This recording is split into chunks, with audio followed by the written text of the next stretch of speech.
आपका online class में स्वागत है। मैं राजेश कुमार आपका हार्दिक अभिनंदन करता हूं।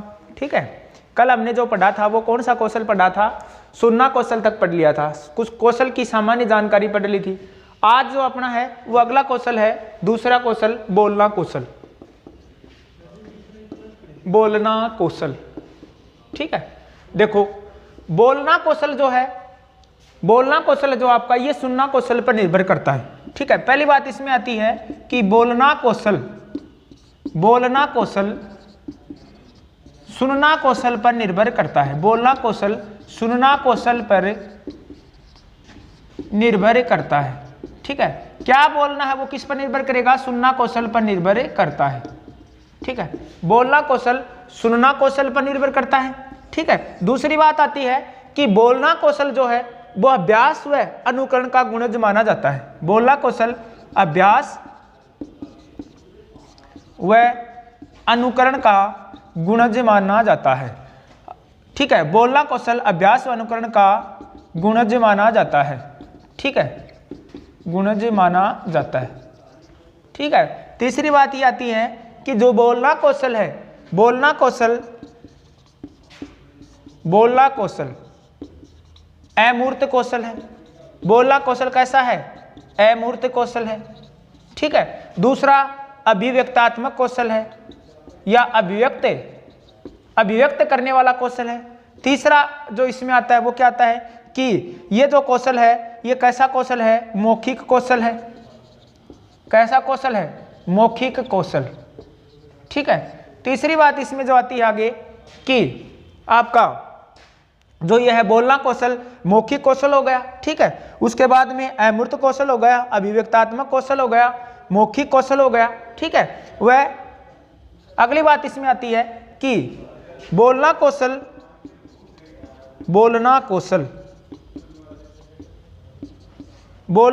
जो है इसका विकास करने के लिए, बोलना कौशल का विकास करने के लिए, बोलना कौशल का विकास करने के लिए बालकों को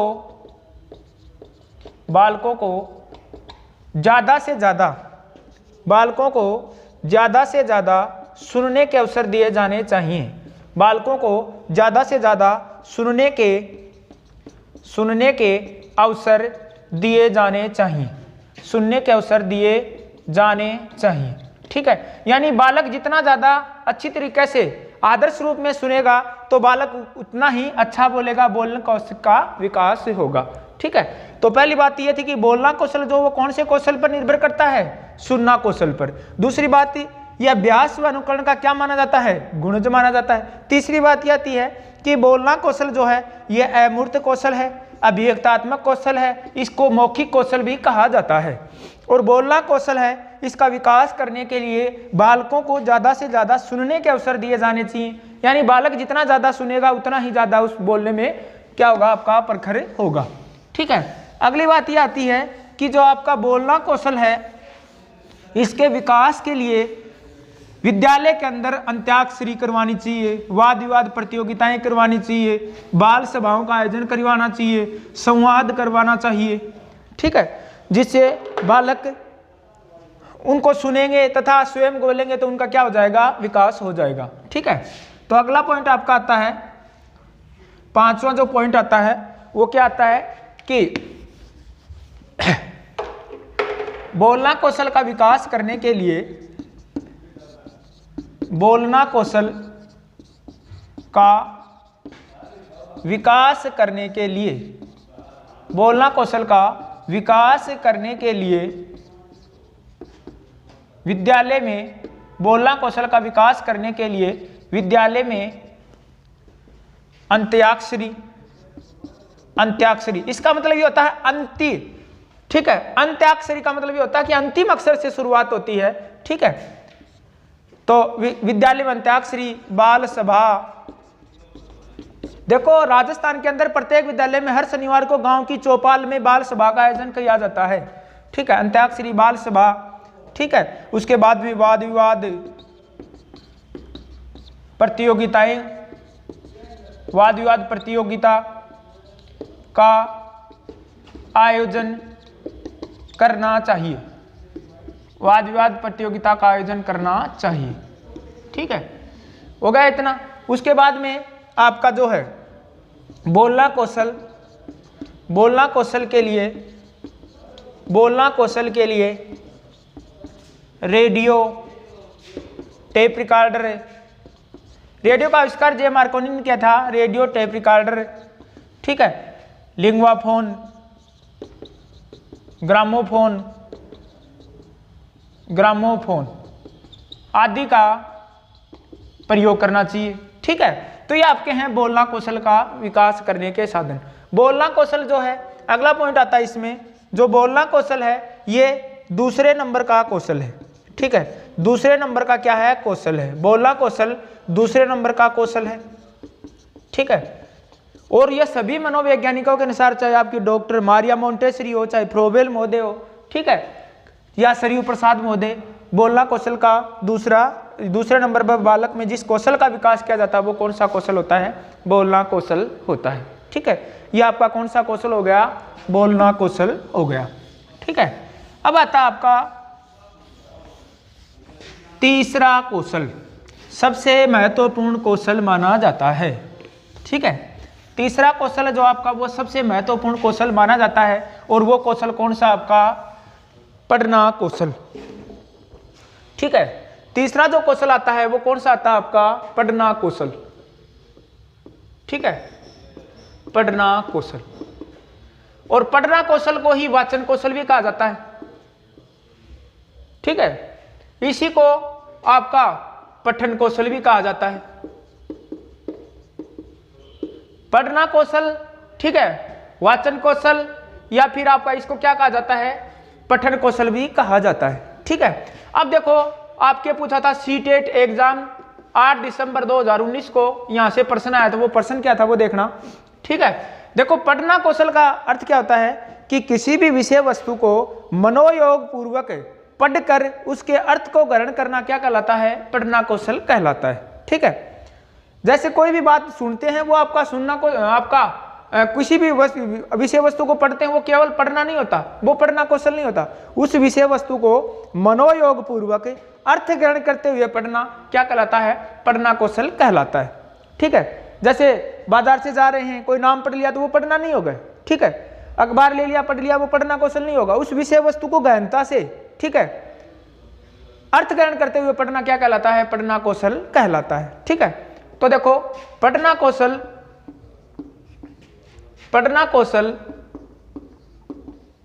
इंपॉर्टेंट है भैया। पढ़ना कौशल का अर्थ किसी भी विषय वस्तु को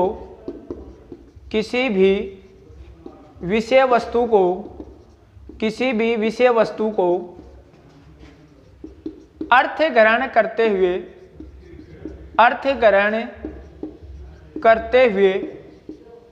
मनोयोग पूर्वक, अर्थ ग्रहण करते हुए मनोयोग पूर्वक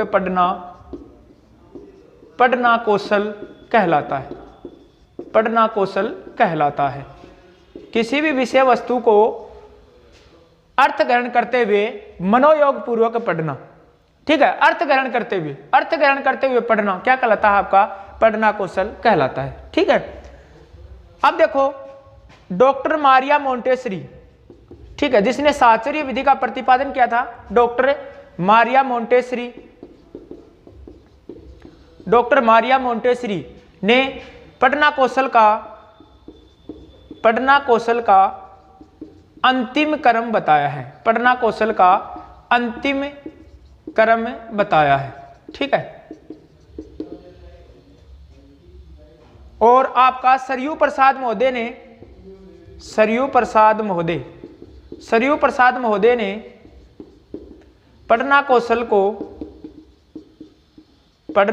को लिखना कौशल के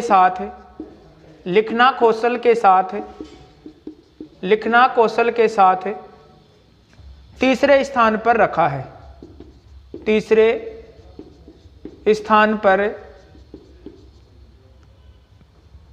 स्थान पर रखा है। ठीक है, तीसरे स्थान पर रखा है। ठीक है। पढ़ना कौशल का जो विकास करने के जो साधन है वो क्या है कि पढ़ना कौशल का बालकों में पढ़ने के लिए कठिन शब्दों का अभ्यास करवाना चाहिए। ठीक है, बालकों को ज़्यादा से ज़्यादा विषय वस्तु पढ़ने का अवसर दिए जाने चाहिए। अध्यापक के द्वारा कक्ष में हमेशा आदर्श कथन करने चाहिए, जिससे बालक अनुकरण के माध्यम से वो सुनेगा तथा अच्छी तरह से पढ़ेगा। ठीक है, उसके बाद में पढ़ना कौशल जो है इसमें आपका बालकों को ज़्यादा से ज़्यादा स्वतंत्र पठन के अवसर दिए जाने चाहिए। ठीक है, उसके बाद में आपका निबंध प्रतियोगिताओं या फिर कक्ष में अध्यापक के द्वारा बालकों को कोई भी विशेष सामग्री पढ़ानी है तो उनको बालकों को खुद को पढ़ने का अवसर दिया जाना चाहिए। ठीक है, तो देखो पढ़ना कौशल का विकास करने के लिए बालकों में अध्यापक के द्वारा क्या क्या किया जाना चाहिए। ठीक है, तो देखो पढ़ना कौशल के विकास के साधन,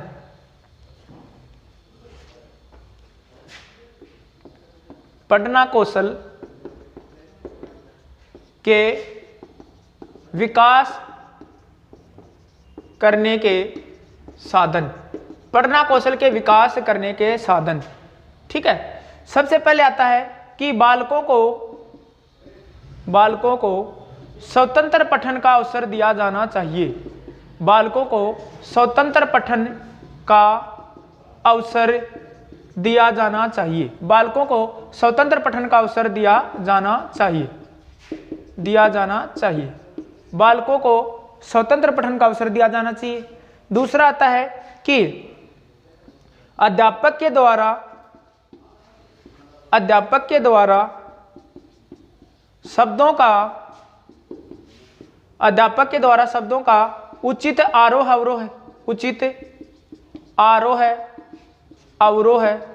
शब्दों का उचित आरोह अवरोह के साथ पठन करना चाहिए।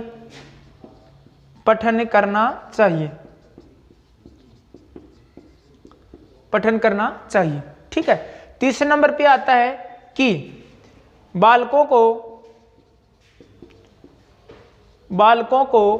कक्ष में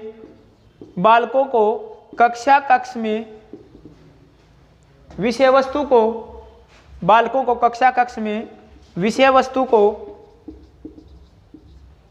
वस्तु को स्वयं पढ़ने के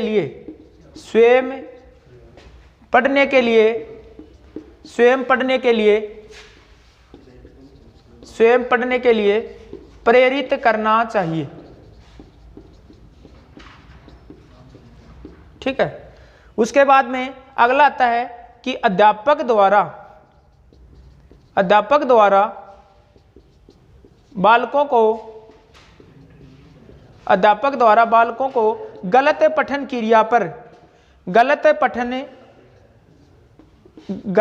अनुक्रिया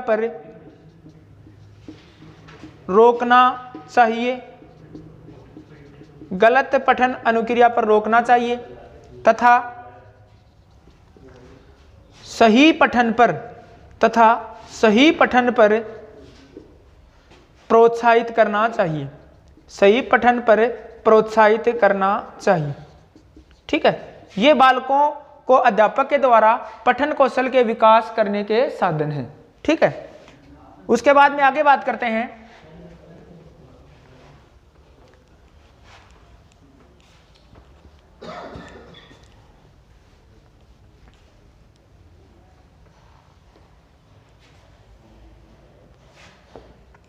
चौथा पॉइंट आपका है कि अध्यापक के द्वारा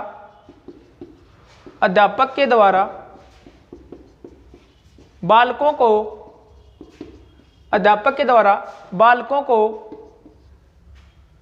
विद्यालय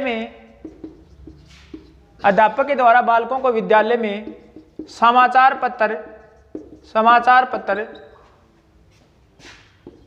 पढ़ने के लिए प्रोत्साहित करना चाहिए। ठीक है, जिससे बालकों में क्या होगी, पठन क्रिया में सुधार होगी तथा उनमें पठन कौशल का क्या होगा, विकास होगा। और आपका लास्ट पॉइंट ये है कि पठन कौशल के विकास के लिए पठन कौशल के विकास के लिए अध्यापक के द्वारा आदर्श पठन करना चाहिए। अध्यापक के द्वारा आदर्श पठन करना चाहिए, क्योंकि बालक अनुकरण के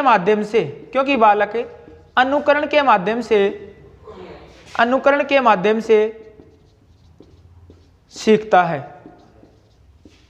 ठीक है, क्योंकि अगर अध्यापक आदर्श पठन करेगा तो बालक क्या करेगा, अनुकरण करेगा, और वो भी क्या करेगा, आदर्श पठन करेगा। और आदर्श पठन ही क्या आपका पढ़ना कौशल माना जाता है। ठीक है, ये आपका कौन सा हो गया, पठन कौशल। अब देखो, पठन है आपका, या इसको क्या बोल सकते हो, वाचन। ठीक है, वाचन या पठन दो प्रकार का होता है, एक तो व्यक्तियों की संख्या के आधार पर और दूसरा आपका ध्वनि के आधार पर। ध्वनि वाला इंपॉर्टेंट है, पिछली बार भी रीट में पूछा गया था, सीटेट में भी पूछा जाता है। ठीक है, तो देखो वाचन जो है, वाचन दो प्रकार का होता है। वाचन कितने प्रकार का होता है, दो प्रकार का होता है। वाचन दो प्रकार का होता है। ठीक है, वाचन दो प्रकार का होता है, एक तो आपका व्यक्तियों की संख्या के आधार पर, और दूसरा आपका आता है ध्वनि के आधार पर। ये ज्यादा इंपॉर्टेंट है, ध्वनि के आधार पर। ठीक है, अब देखो व्यक्तियों की संख्या के आधार पर भी दो प्रकार का होता है। ठीक है, एक तो आपका व्यक्तिगत पठन और दूसरा सामूहिक पठन। व्यक्तिगत पठन और दूसरा आपका कौन सा आता है, सामूहिक पठन। ठीक है, व्यक्तिगत पठन जो होता है यह किसी एक व्यक्ति के द्वारा या किसी एक बालक के द्वारा किया जाता है। व्यक्तिगत पठन जो है यह किसके द्वारा किया जाता है, एक व्यक्ति या एक बालक के द्वारा। ठीक है, एक व्यक्ति या एक बालक के द्वारा कौन सा पठन किया जाता है, आपका व्यक्तिगत पठन किया जाता है। सामूहिक जो पठन होता है ये एक पूरे समूह के द्वारा किया जाता है। ठीक है, ये पूरे समूह के द्वारा किया जाता है, पूरे समूह के द्वारा किया जाता है। ठीक है, व्यक्तिगत पठन है यह अध्यापक के द्वारा भी किया जा सकता है। ठीक है, यह अध्यापक के द्वारा भी किया जा सकता है तथा शिक्षार्थी के द्वारा भी किया जा सकता है। ठीक है, दोनों के द्वारा किया जा सकता है। सामूहिक पठन जो होता है ये एक पूरे समूह के द्वारा किया जाता है, इसमें ये बालकों के द्वारा भी किया जा सकता है। ठीक है, सामूहिक पठन केवल और केवल बालकों के द्वारा ही किया जाता है अभी। ठीक है, हाँ, कभी कभी अध्यापक भी सामूहिक पठन में शामिल हो सकता है। उसके बाद में ध्वनि के आधार पर पठन दो प्रकार का होता है, इंपॉर्टेंट है। ध्वनि के आधार पर वाचन या पठन दो प्रकार का होता है, एक तो आपका मौन वाचन और दूसरा आपका आता है सहस्वर वाचन। मौन वाचन या दूसरा आपका आता है सहस्वर वाचन। ठीक है, तो देखो मौन वाचन जो होता है ये बिना आवाज किए पढ़ना कौन सा होगा, मौन वाचन। जैसे हम बचपन में जब पढ़ते थे तो बोलते थे कि मन में पढ़ ले, वो कौन सा वाचन है, मौन वाचन। और आवाज के साथ पढ़ना कौन सा वाचन होता है, सहस्वर वाचन। ठीक है, बिना आवाज के पढ़ना कौन सा हो जाएगा, मौन वाचन। ठीक है, और आवाज के साथ पढ़ना कौन सा वाचन हो जाएगा, सहस्वर वाचन हो जाएगा। ठीक है, आवाज के साथ वाचन। अब देखो इंपॉर्टेंट प्रश्न बनता है इसमें, मौन वाचन में ध्यान रखना। वो क्या बनता है कि मौन वाचन जो होता है अध्यापक के द्वारा कभी भी कक्ष में काम में नहीं लिया जाता है, क्योंकि अध्यापक अगर कक्षा में आते ही ऐसे खड़ा होगा एकदम मौन, तो बालकों के सामने अपनी विषय वस्तु है वो कैसे प्रस्तुत करेगा। तो अध्यापक के द्वारा कक्ष में कभी भी मौन वाचन का प्रयोग नहीं किया जाता है। ठीक है, हाँ, अध्यापक अपनी पूर्व तैयारी के लिए क्या कर सकता है, मौन वाचन का प्रयोग कर सकता है। ठीक है भाई, बाकी इनकी डिटेल पढ़ेंगे कल। ठीक है, तो आज के लिए इतना ही, धन्यवाद। ठीक है, और इसको ज़्यादा से ज़्यादा सब्सक्राइब करें। ठीक है भाई, और बढ़िया तरीके से अपनी तैयारी करो।